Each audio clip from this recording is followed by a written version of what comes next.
أعوذ بالله من الشيطان الرجيم بسم الله الرحمن الرحيم الصلاة والسلام على محمد وآله الطيبين الطاهرين Assalamu alaikum wa rahmatullahi wa barakatuh. So we're going to look at Surah Al-Jinn today. It's Surah number 72. It's a phenomenal surah, only 28 ayat. It's a Makki surah. And before I go into anything else, I will go to the benefits of recitation.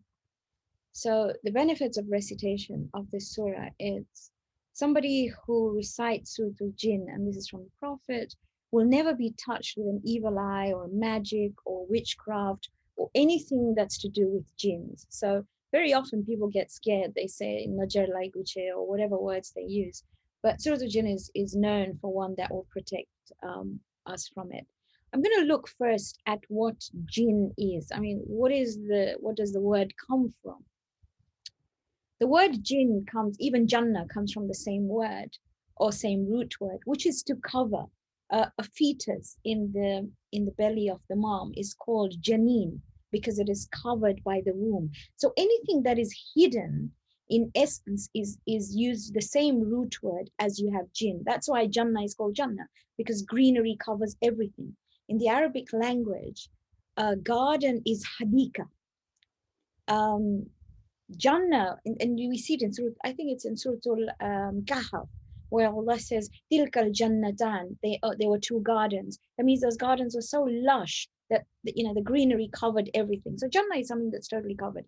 In the Quran, Allah uses the same word like Jan for a snake. So he uses Hayya, which I don't know whether you were with me, but we've looked at it when we looked at the story of Prophet Musa. I think we look at it on Thursdays. He also uses Thu'ban.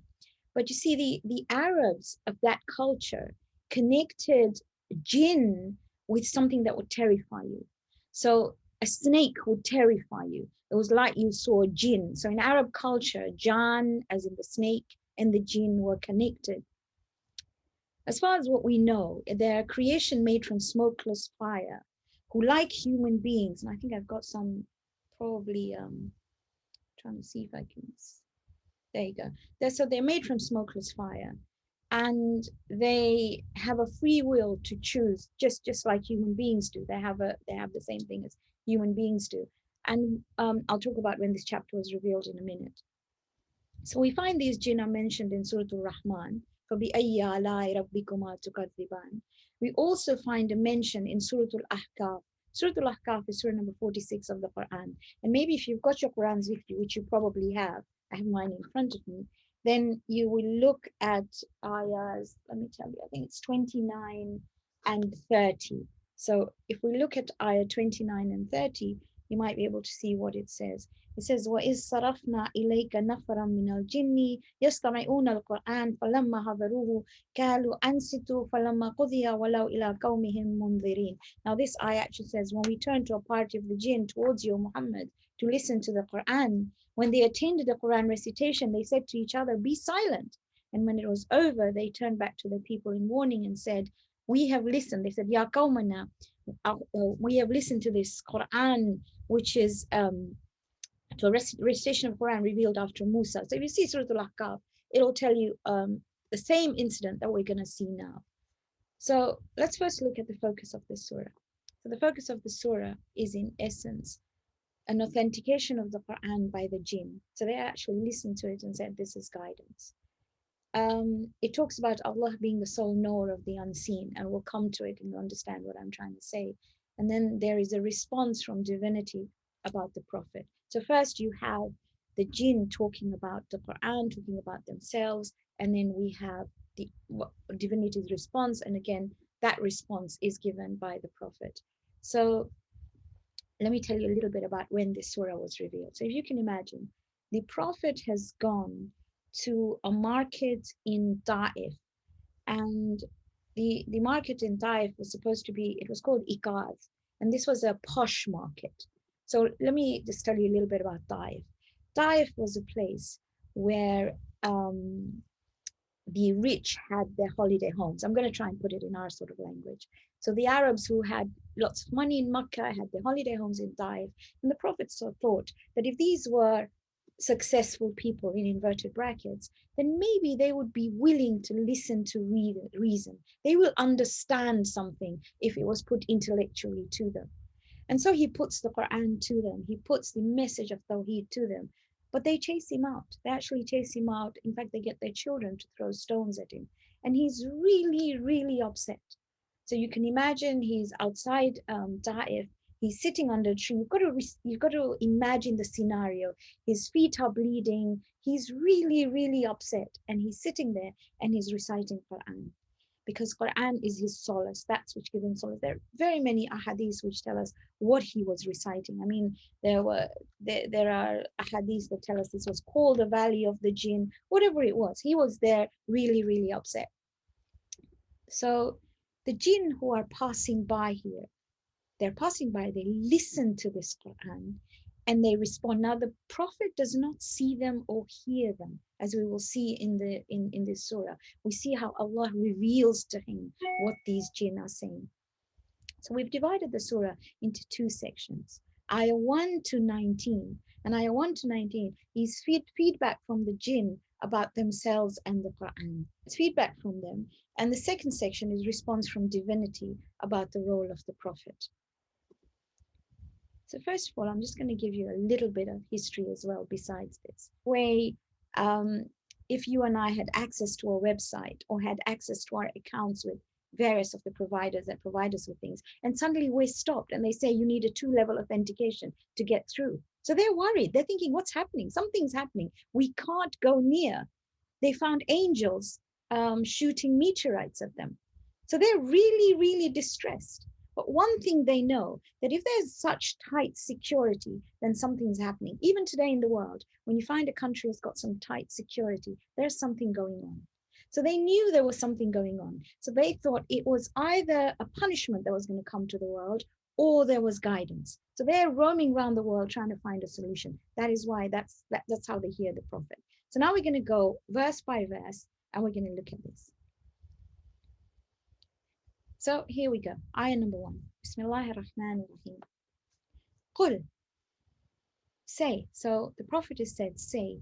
Uhiya ilayya. It has been revealed to me, which means he was informed. It's not that he heard the jinn. He didn't see them. He was informed. What is it informed? Annahu stama'a nafarun min al-jinn. We all know Sami Allahu liman hamida. That they heard. Who heard? Nafarun, a party min al-jinn. A party of the jinn heard, listened. فقالوا, and they said, Inna sami'na Qur'anan ajaba. Indeed, we have heard an amazing recitation. Qur'anan ajaba is a recitation that's amazing, something that's taken us back. We listen to it and we think, oh my goodness, what is this? So that's what they said. What did that recitation do to them? It must have affected them in some way. So they say, Yahdi ila rushd. It guided us to the right way. Something in that recitation struck a chord in our souls and it did something to us. فَآمَنَّا بِهِ. We believe in it. We submit to it. We trust in this. So one of the things that they're talking about the Quran is that what they hear is resonating with their souls. وَلَن نُشْرِكَ بِرَبِّنَا أَحَدًا. And we now will not set up anyone with our Rabb. So that was their first thing, no shirk. And then they said, وَأَنَّهُ تَعَالَى. And that he, this Rabb, my goodness, he is so high. جَدٌّ رَبَّنَا مَتَّخَذَ صَاحِبَةً وَلَا وَلَدًا. So they're saying, جَدُّ رَبِّنَا. He is like way up there. Really, his majesty is amazing. And he does not take with him a wife or a partner or a son. So shirk is completely out of question. So they've obviously heard something that resonates with their soul. What surah? I don't know. There are so many different ahadiths that tell us different ones. Then they say, وَأَنَّهُ. And indeed, كَانَ يَقُولُ سَفِيهُنَا. The one, somebody who's safiha is somebody who's stupid or foolish. The foolish one amongst us, the stupid one amongst us, alayya alallahi shatata. So he said He went beyond the limits when he talked about Allah to us. As far as we were concerned, he was our teacher. They're talking about Shaitan. He was really somebody we trusted. And he told us things that we believed, but he went beyond the limits. I'm going to just stop there a second so that we understand what they're trying to say. Very often, sometimes, when and I'm not trying to demean anyone here, no, not at all. But sometimes when you see somebody who is in the garb of a scholar, we take their words as gospel, and we should when they're the right scholars. But they're saying we took this person's word for gospel, we believed in him, yet he was the foolish one. Look what they say. Oh, by the way, there are 12 wa'anna. So just remember that. So this is the third one. Wa'anna dhananna. And we thought, أَلَّن تَقُولُ الْإِنسُ وَالْجِنُّ عَلَى اللَّهِ الْكَذِبَ. We never ever thought that human beings and jinn would ever say a lie against Allah. In our culture, when somebody does something wrong, in Gujarati we say, "Ne khudanu khauf nati." Don't they even think about Allah? Don't they fear Allah? So basically, what they're trying to say is that we thought nobody could ever lie against Allah. They were preaching to us. He was preaching to us. He was our teacher. We didn't know teachers could ever lie. Then they say, وَأَنَّهُ كَانَ رِجَالٌ مِنَ الْإِنسِ. And then we also saw that people from men, min al-insi, يَعُوذُونَ بِرِجَالٍ مِنَ الْجِنِّ. They, a'udhu, to seek refuge. They sought refuge with the jinn, فَزَادُهُمْ رَهَكَ. And they just increased their stupidity, their idiocy. What does that mean? Very often, when we think we haven't got solutions, in other words, they're so gullible. When we think we haven't got solutions with divinity, we resort to other means. And sometimes people resort to jinn, and sometimes they resort to some crazy stuff.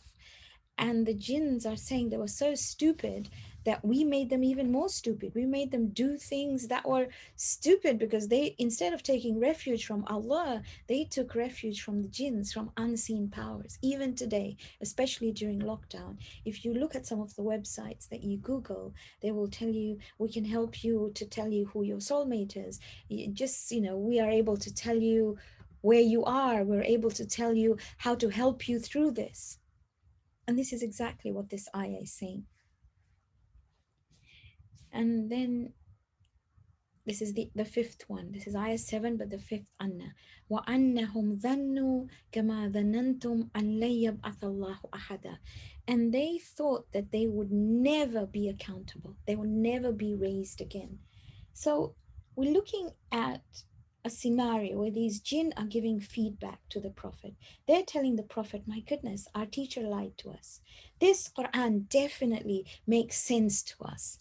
Then they're saying that we never thought that people could lie against Allah. Don't they have any fear of Allah? I'm trying to paraphrase. And then they said, there are people of the human being who know this, but they take refuge in the jinn. And one of the reasons is because they do not believe in accountability. They think they will never have to face Allah. وَأَنَّا لَمَسْنَا السَّمَاءَ فَوَجَدْنَاهَا مُلِئَتْ حَرَسًا شَدِيدًا وَشُهُبًا. So we try to get to the heavens. So this is what we've been doing all the time. But they're saying we had, in other words, they had the ability to eavesdrop on angelic communications. But whenever we went there, we found it fill. Muliyat is to fill. We found it fill harasan, shadidan, strong guards. And then we found shuhuban. We found falling stars. We found meteorites there. Next. وَأَنَّا كُنَّا نَقْعُدُ مِنْهَا مَقَاعِدِ السَّمْعِ. And we used to find little niches in the heavens which we used to sit and listen into. But even those were not there now. فَمَنْ يَسْتَمِعَ الْآنَ يَجِدْ لَهُ شِهَابًا رَصَدًا. And now when we tried to sit there was a meteorite, there was a flame waiting for us. So in other words, they're saying that Before, we could have little snatches of conversation, but more recently, there's an increase in security. We're shot down. It's like heat seeking missiles.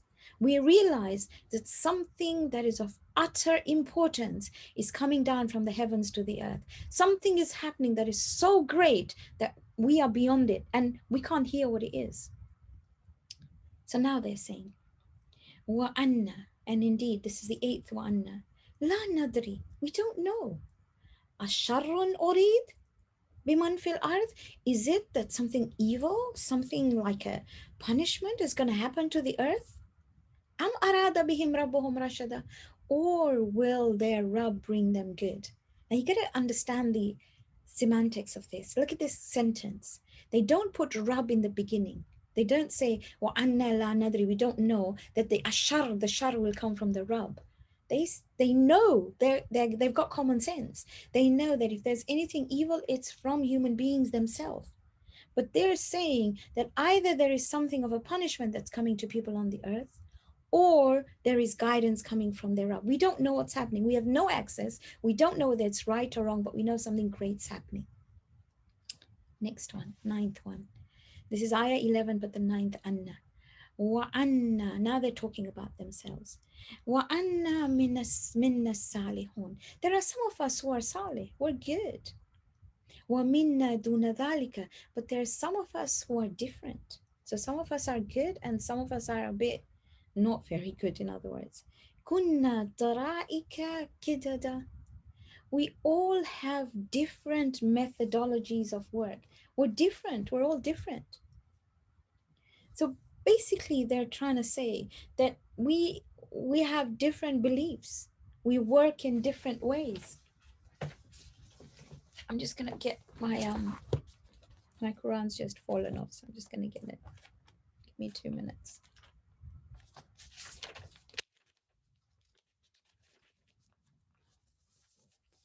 Okay, so that was ayah 11. Ayah 12. وَأَنَّا ظَنَنَّا أَن لَن نُعْجِزَ اللَّهَ فِي الْأَرْضِ وَلَن نُعْجِزَهُ حَرَبًا. That's ayah 12. And we know this for a fact, that we cannot. Now, when you say أَن لَن نُعْجِزَ اللَّهَ, nobody can overpower Allah fil ard, in the earth. وَلَن نُعْجِزَهُ حَرَبًا, and nor can we escape him by running away. So they've come to that conclusion. They're saying we can't run away from his domain. وَأَنَّا, this is the 11th one. لَمَّا سَمِعْنَا, and that when we heard the guidance, وَأَنَّا لَمَّا سَمِعْنَا الْهُدَى, when we heard the guidance, آمَنَّا بِهِ, immediately we believed in it. You could think of the magicians of Fir'aun, who when they saw Musa and they heard him, immediately they believed in it. There were so many people who, when they heard the Prophet, they believed in it. That's why when people entered Makkah, one of the conditions you had, that you had to put corks in your ears. You had earplugs, because they told you whenever you go and see Muhammad sitting near the Kaaba, do not listen to him, because he will, his words will, they'll work like magic on you. They'll entice you. But those who had Akal said nobody's words can change us, and they would listen and they would believe. So they're saying the same thing. They're saying, وَأَنَّا لَمَّا سَمِعْنَا الْهُدَى آمَنَّا بِهِ. When we heard in it, we believed in it. فَمَنْ يُؤْمِنْ بِرَبِّهِ, whoever believes in his Rabb, فَلَا يَخَافُ بَخْسًا وَلَا رَحَكًا. We know one thing, that they will never be shortchanged. Bakhsan means you'll always be paid in full. Bakhsan means shortchanged. So they're saying they should never fear being shortchanged. Wala rahaka, and they will never be taken over or never be disgraced, in other words.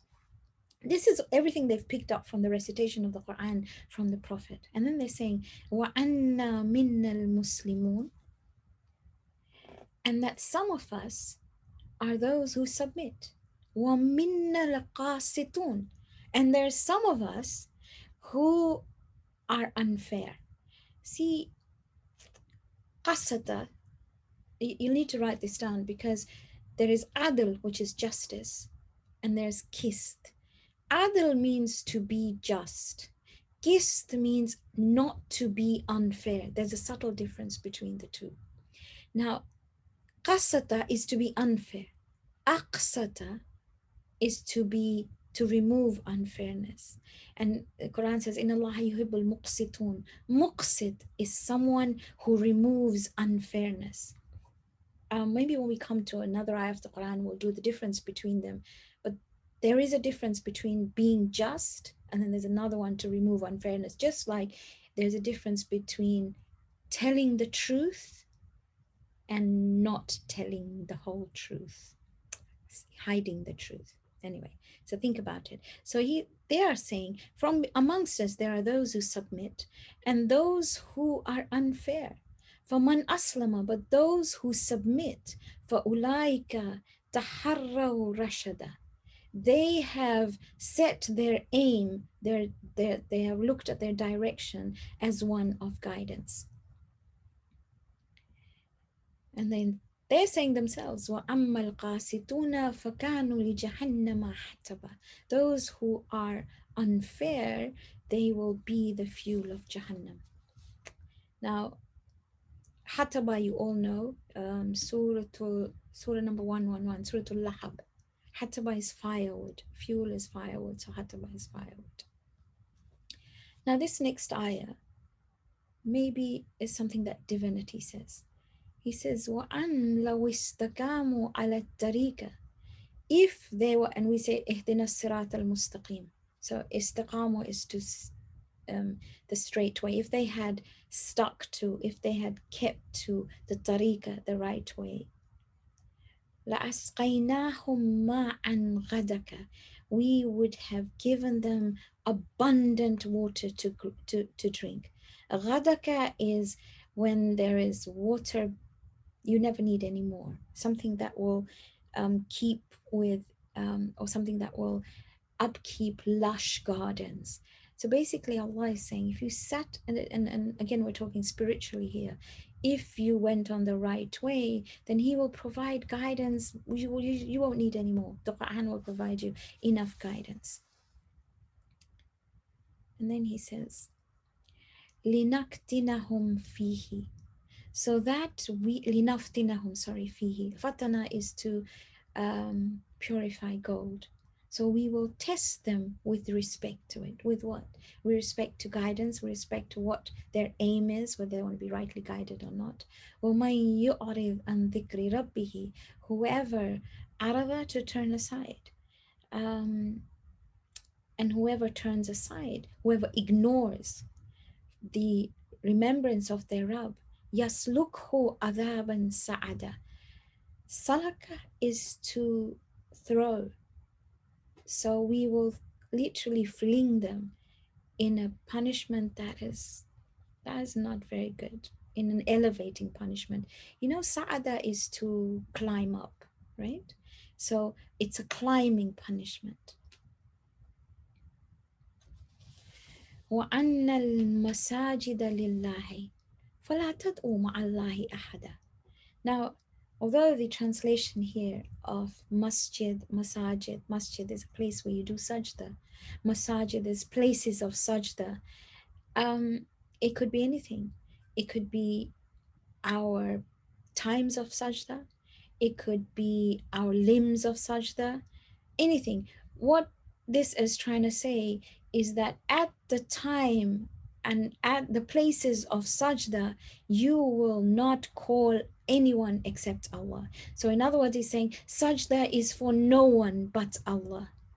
وَأَنَّ الْمَسَاجِدَ لِلَّهِ فَلَا تَدْعُوا مَعَ اللَّهِ أَحَدًا. When you are praying, when you are in sajda, don't call upon anyone except Allah. That is His, totally His. وَأَنَّهُ لَمَّا كَامَ عَبْدُ اللَّهِ, and when the abd of Allah stands, يَدْعُوهُ, and he calls upon him, كَادُوا يَكُونُونَ عَلَيْهِ لِبَدًا, you will find people want to listen and see everything. You see, when the Prophet was reciting Qur'an, the jinns were crowding around. What's he reciting? We all want to know. They were literally jumping up on each other. There is another thing that's given here, which says that the Quraysh when the Prophet was reciting Quran or he was praying, they would sort of jump around, almost falling over each other, trying to listen to what he was saying. So أنه لما كان عبد الله يدعوه كادوا يكونوا عليه لبدا. Labada is actually falling on top of each other. So it was either the jinn listening to the Quran, one of them is that tafsir, the other tafsir says the Quraysh wanted to see what he was saying because the words were so amazing. So that ayah 1 to 19 is talking about the jinn's response and to them reciting the Quran, and a bit of Allah adding on about how important the Quran and Salah was. Now we look at the second section, and this is the response from divinity about the role of the Prophet. And we will see those 5 major aspects, which was he calls only on Allah, he doesn't control good or evil, he seeks refuge only from Allah, he only delivers the messages ordered, and that it is only Allah who is the knower of the unseen. So that's the Prophet. There we go. So now the Prophet is told what to say to the jinn. He says, Qul, say to them, إنما أدعو ربي ولا أشرك به أحدا. I only call upon my Rabb. I don't associate anyone with him. This is the Prophet's word. He says, that is my first point of call to you. What you want to learn about me is that this Quran, this guidance tells me I will only call upon Allah. Nobody. I will not associate anybody with him. Number 2. قُلْ إِنِّي لَا أَمْلِكُ لَكُمْ ضَرًّا وَلَا رَشَدًا. I do not control for you evil or good. The control is with Allah. Number 3. قُلْ إِنِّي لَنْ يُجِيرَنِي مِنَ اللَّهِ أَحَدٌ وَلَنْ أَجِدَ مِنْ دُونِهِ مُلْتَحَدًا. Even I, if I were to do anything wrong, nobody can protect me against Allah. So he's trying to say protection only comes from Allah. وَلَنْ أَجِدُ, and you won't find مِن دُونِهِ مُلْتَحَدًا. You won't find any refuge except with Allah. So this is the Prophet telling them their first lessons of what Islam is all about, or what believing is all about. And then the Prophet said, إِلَّا بَلَاغًا مِنَ اللَّهِ. My job is only to deliver the message. Balagh is to make it reach its place. وَرِسَالَاتِهِ, and his messages. Balagh is to reach, risalat is the messages. وَمَنْ يَعْصِ اللَّهَ وَرَسُولَهُ, and whoever disobeys Allah and his messenger, فَإِنَّ لَهُ نَارَ جَهَنَّمَ خَالِدِينَ فِيهَا أَبَدًا. They will have the fire of Jahannam where they will stay for a long time. So basically he's saying this is only a message, a communique from Allah. Now it is up to you what you want to do. You have free will. And then he says, Hatta idha ra'aw. And now the problem is they will only understand this until they see ra'aw ma yu'aduna fasaya'lamuna man ad'afu nasiran wa aqallu adada. Until they see what they are threatened with, then will they know how weak they are in numbers, how weak they are in helpers, until they will see who is weaker in helpers. Now, if we find it in Surah Al-Takathur, the Quraysh used to even count the number of people in the graveyard. They wanted to count them to say, look how many people we have. So they believed in numbers. So Allah is saying, you can count as much as you like. You can have as many people as you like. But you will see who is weaker. It's not your numbers. It's not quantity. It's quality.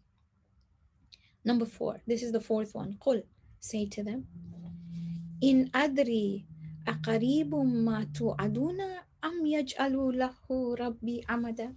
Say, I don't know. I don't know whether what you're threatened with is near, when it's going to happen, when this term is going to be there. I don't know anything. I don't know when the threat will be carried out. Is it going to be now? Is it going to be later? I really don't know. I have no idea. So he's saying this is with Allah, and this is what I was saying in the beginning. Alimul ghaybi fala yuzhiru ala ghaybihi ahada. He is alimul ghayb. He is the knower of the unseen. He will not reveal his ghayb, his unseen, to anyone. He doesn't manifest his unseen knowledge to absolutely anyone.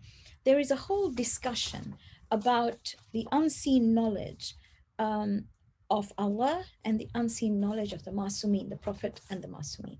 I'm just going to give you a little bit on this. There's Imam Sadiq.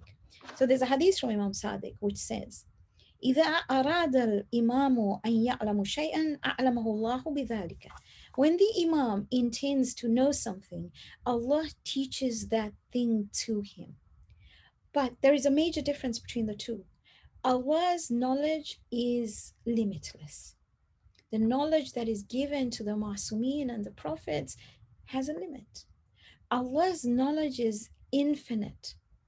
The knowledge that may be given to the prophets and the Masumin is of a nature where there is a beginning and an end. With Allah, there is no beginning and there is no end. So there's a whole discussion. There is a book here that's translated by Salim Bimji. It is compiled by a group of scholars under the supervision of Sheikh Nasir Makarim Shirazi. Looks something like that. This is basically the whole of Surah al-Jinn. But at the end, you will see a whole discussion on the ilmul ghaib. Many of us sometimes get a little bit confused. So if you have time, you may be able to read it in there. So this is where Imam Sadiq's hadith comes in. Illa man irtadha min rasulin. So Allah is the knower of the unseen. He doesn't manifest his unseen knowledge to anyone except to the one that he chooses as a messenger. فَإِنَّهُ يَسْلُكُ مِنْ بَيْنِ يَدَيْهِ وَمِنْ كَلْفِهِ رَصَدًا. Because he places in front and behind guardian angels when the knowledge comes. Just as we saw telling the jinn that they couldn't access the knowledge because there were guards in the heavens that were stopping them from accessing this knowledge. This statement says that when Allah gives this knowledge, there is always guardians between the knowledge, before and after it. Why? لِيَعْلَمَ أَنْ قَدْ أَبْلَغُوا رِسَالَاتِ. So that he may know that they have delivered the message of their Rabb. وَأَحَاطَ بِمَا لَدَيْهِمْ وَأَحْصَى كُلَّ شَيْءٍ عَدَدًا. And that he encompasses and records the computing of all things. So in essence, this is talking about Allah. It is talking about the Prophet only being a deliverer of the message. He can't make me understand. He can't make me believe. And Allah, the knower of everything. So if we go back a bit and just summarize the whole thing, maybe we'll be able to see it a bit better. So I'm going to start just by a summary of the whole thing so we know what's happening. You've got the benefits of recitation. I told you there was a protection from the evil eye. There's some other protection that's granted in hadith as well. But mainly it is about protection from evil eye, from jinn, from anything we don't understand. So two things. One, the jinn hear the Qur'an. They've been looking for a solution because they're going around the world because they're stopped. They can't have access to any information. They want to know why this is happening, and they listen to the Qur'an and they realize that's what happened. The Qur'an was revealed. Two sections, ayah 1 to 19, which is feedback from the jinn about themselves and the Qur'an. So they used to eavesdrop on angelic conversations. They found they're intercepted. They hear the Prophet and they realize they've been deceived by shaitan, and they talk about themselves. So we went through all this. Second section, Allah's response about the role of the Prophet, and he's telling the Prophet to say this. The Prophet only calls upon Allah. He doesn't control good or evil. He seeks refuge only from Allah. He delivers the messages ordered, and it is only Allah who is the knower of the unseen, except he will give some information to those that he deems, as we call ma'soom, whether it's the prophets or the imams.